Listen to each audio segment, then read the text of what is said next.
On Thursday, April 30th, Friday, May 1st, and Saturday, May 2nd, the Town and the City Festival is back on UML fan Chris Romero for the third year in a row. Hear music from musicians like John Doe from X, Wunderbar, JVK, Tis Tax, Detention and the Secret, Dead Vapor, Western Education, Tell, and much more. This multi-day music and arts festival takes place in various event spaces, bars, cafes, and galleries throughout downtown Lowell. The festival celebrates the spirit of Jack Kerouac. The Town and the City Festival, a spring celebration of music and art in Lowell, happening Thursday, April 30th, Friday, May 1st, and Saturday, May 2nd. Watch it all here on UML fan Chris Romero, your home for music. You're watching UML fan Chris Romero, home of the Lowell Winterfest. Celebrate Lowell's 200th bicentennial with a once-in-a-lifetime Winterfest. Don't hibernate, come celebrate. It's all part of Lowell's 200th bicentennial. Welcome to the Winterfest edition of UML fan Chris Romero News, your top stories for today. If you haven't heard the news, there was a report that Adobe was set to shut down. Now, I usually say, Eric, what do you have? But I thought this video is the Winterfest edition. So I thought to myself, well, we're going to have two correspondents. So Jen, what do you have? P.S. Eric is still here.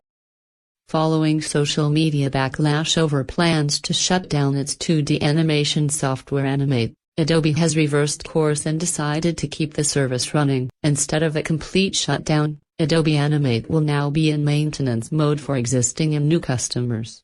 It will receive security and bug fixes, but not new features. Originally, Adobe planned to stop accepting new Animate signups from March 1st and give all existing users a year, 3 for enterprise users, to download their work before the service was discontinued, following backlash on social media. However, Adobe has reconsidered its decision. We are not discontinuing or removing access to Adobe Animate. Animate will continue to be available for both current and new customers, and we will ensure you continue to have access to your content. There is no longer a deadline or date by which Animate will no longer be available. These are changes from what we shared in our original email, about says in an updated support page. A member of Adobe's community team also apologized on Reddit. Adobe shared an email with Adobe Animate customers on the future of Animate. What we shared did not meet our standards and caused a lot of confusion and angst within the community. On behalf of Adobe, I want to apologize. In a shocking announcement, Smiling Friends, the hit Adult Swim show, is ending after season 3. With more information on what was the reason, here is Eric, your favorite correspondent. Eric, what do you have? The end of an era that was, frankly, way too short. Creators Michael Cusick and Zach Hadel have unexpectedly announced that their breakout hit Adult Swim series Smiling Friends is ending with Season 3, which fans thought had concluded in late November last year. This is not a bit, this is not a joke, Hadel explained in a 6-minute audio statement recorded alongside Cusick that was shared across Adult Swim social media accounts on February 25. Michael and I are here to announce Smiling Friends will be ending after Season 3 is done. The creators cited burnout as a major factor in their decision. To be honest, after Season 3, Zach and I both had the same feeling where we felt pretty burnt out after putting years and years into this, but also pretty accomplished, Cusick explained. We came to this feeling where we were like, this can just be it. The dynamic duo, who got their starts as animators and voice actors making original content on YouTube, went on to give fans a bit of hope by noting that if someday they feel revitalized on the series or feel they have more they want to do, they may come back. It's a nice maybe to have out there in the universe, but in the interest of not leading the fans on, Cusick and Hadel doubled down on this fact that the series is truly coming to an end at this point. That said, they're not finishing things off without a parting gift, especially considering the third season came and went with fans not suspecting a thing due to the fact that the series was already renewed for seasons 4 and 5. The series will return to Adult Swim for just 2 more episodes. One the creators claimed in their statement were not finales but stragglers from the third season. On April 12, Personally, I find this news to be devastating. Many fans have talked about their fears of the show overstaying its welcome and becoming a shell of the greatness that it once exuded. A phenomenon attributed mostly to Rick and Morty when citing this as a reason for wanting the show to go out on top. But Smiling Friends has been consistently excellent since day one, all the way through this third season. That's a fear with any show. You want the series you think is great to stay great until the end, but far too many people, fans and creators alike, take that as an existential threat, which makes them afraid for a show to spend any length of time stretching its legs for fear it'll fall into that terrifying subpar version of itself. Ultimately, this is Smiling Friends going out on top, and if its creators don't have that spark for it anymore, it's noble of them to be honest with themselves and the audience. But that doesn't mean we can't be sad about it. Smiling Friends premiered on Adult Swim in January 2022 after the pilot episode was aired during Adult Swim's April Fool's Day programming in 2020 and garnered a lot of attention. All 3 seasons are available to stream on HBO Max. I will be featuring your submissions later on in this video towards the end, so stick around to see if yours made it. Moving on, Winterfest is getting very, very close. Not to mention, it's tomorrow. As a reminder to viewers, LOL Winterfest this year will be a one-day only event. That's right, a one-day event. Not like how I previously done it, where it's like 2 days. No, this year will be one day. And it will be the kickoff for the LOL 200 Bicentennial celebration. And the channel will be celebrating that too. And the broadcast will kick it off once again with the fundraisers performing again. And then T and the Gent make their UML fan return, as well as the old Rochelle. And new to Winterfest this year, Merlot will be performing, as well as Bitter Pill. The This and That Band return to UML fan. Cousin Auntie's Ghost is returning, and new this year, Gusto will make their UML fan Chris Romero debut. A fun fact, one of the members is a Lowell City councilor. And then closing out the night, Damon Chili and Alligator Wine. Also, the channel is getting a huge name.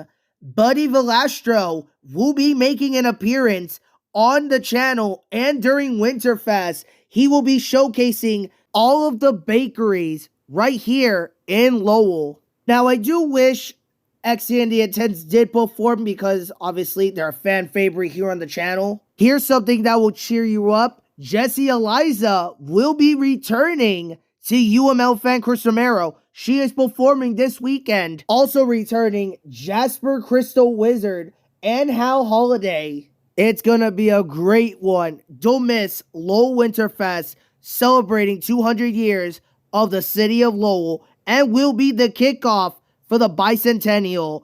And as always, you can watch it here on the channel, and you can watch last year's right now. It has been brought to the channel's attention that Nicktoons in the UK, starting in March, will rebrand into Nick Alvin.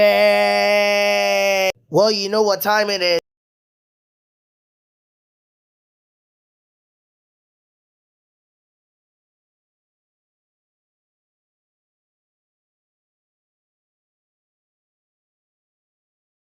Also, Gaff Random submitted that a new episode of the Logo Show will be dropping on March 27th, and also will be doing a marathon that is 6 hours long. That's right, 6 hours long. Also, I'm one of the stars for the Logo Show movie, by the way. Also, welcome the channel's new partners, Super Liam Plays. I have also on sports, news, or entertainment, attempting to break away from massive, all-channel packages. Paramount, like other media giants, seeks to maintain high subscriber fees for their entire portfolio, leading to a direct conflict over the value of their linear networks. Fact check, there is no sources claiming this. It could be a rumor, I do not know. I don't think it's true, but it could happen. Someone let me know in the comments. A new EAS scenario made by Lyric over yonder is in the works. And to end this out, Foxy has announced who is behind the mask. We'll find out. It's actually yours truly. Thank you everyone for your submissions. And finally, once Winterfest ends, the Town and the City Festival marketing will begin. Also, that was my tablet. And a reminder to folks, the Town and the City Festival will happen once again here on the channel, April 30th through May 2nd. And I'm sad to announce that the Point of Light celebration will not be on the channel this year because it does tie in the same day as the Town and City Festival. So, it will return next year, hopefully. And the lineup will see many bands that have performed on UML fan Chris Romero return, including Tis Tis Task, who just performed on UML fan Chris Romero a few weeks ago, along with the Ghouls, who will be performing Black Sabbath, as well as Burp, who will be performing the Beatles. Also returning, Detention and the Secrets, who have not played on this channel since Town and the City Festival 2024. The Stay-at-Home Dads return to UML fan Chris Romero. Their last performance was Music Sessions. Dead Vapor are returning back to UML fan Chris Romero. Their last performance was Music Sessions as well. And I'm very happy to have Ron's Car back on UML fan Chris Romero. Their last performance, if you're wondering, it was Lowell Folk Festival. And I cannot leave out The Evolutionists, which they are playing again this year. With more information on all of this, here's Eric. 19 different shows of music, spoken word, and comedy are planned for the 7th edition of the Town and the City Festival, Lowell MA's beloved multi-day celebration of music and the arts, April 30th to May 2nd. The 2026 festival will present more than 50 musical acts, along with comedy and a reading by Chris Wren from his book Fenway Punk. Tickets are on sale now at thetoneandcityfestival.com. The festival opens on Thursday, April 30th at 7:30 p.m. with the kickoff concert and party at Taffeta Music Hall headlined by Boston's Altimo band Future Teens, with Lowell-based rockers, the High Energy Western Education, and Toluca Lake. The Town and the City Festival is one of my favorite ways to showcase everything that makes my hometown of Lowell such a vibrant, creative place, said Porter. It's a festival where music fans can hear incredible local and regional talent alongside some great national acts. The energy of moving from venue to venue, hearing new voices, meeting new people really reflects the spirit of Lowell and the legacy of Jack Kerouac. On Friday, the music gets started at Merrimack Repertory Theater with John Doe, from the band X, and David Lowery from Cracker and Camper Van Beethoven, headlining, with singer-songwriter Chris Delmhurst opening the show at 7:15 p.m. At the Old Court, the show starts at 7:30 with a lineup that includes Marcy the Baptist, Crixus, Ruby Red, Weathermen, and the ethereal art rock of Task.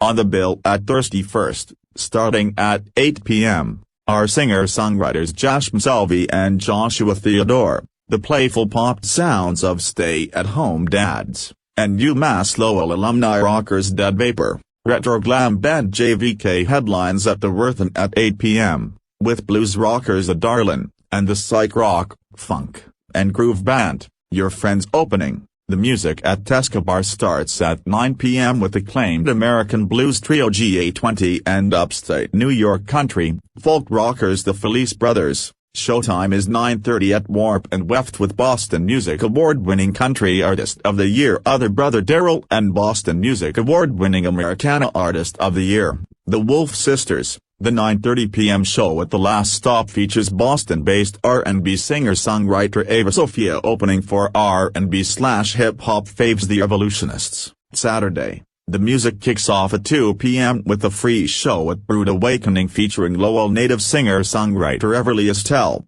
Haitian-American jazz-influenced Dom the Composer, and the energetic alt-rock band Ron's Car performing an acoustic set. At 3 p.m. on the outdoor Bicentennial stage, another free show, co-presented with the City of Lowell as part of the city's Bicentennial celebration, is the dynamically fun rock-pop band Co-Pilot and indie rock faves The Underbar. At 3 p.m. at Thirsty First afternoon, audiences can hear New England Music Awards Album of the Year winner Jennifer Taft and The Strange, the melodic band Tell, and a rare reunion of the Deliriants, the Lowell-based power rock band of the 90s. At 7 p.m., Lowell Books hosts author Chris Wren reading from his new book Fenway Punk: How a Boston indie label scored big on baseball's biggest rivalry, followed by a performance by folk singer-songwriter Grace Giverts. Comedy at Cobblestones at 8:30 p.m., hosted by Kristen O'Brien, features headliner Tony V.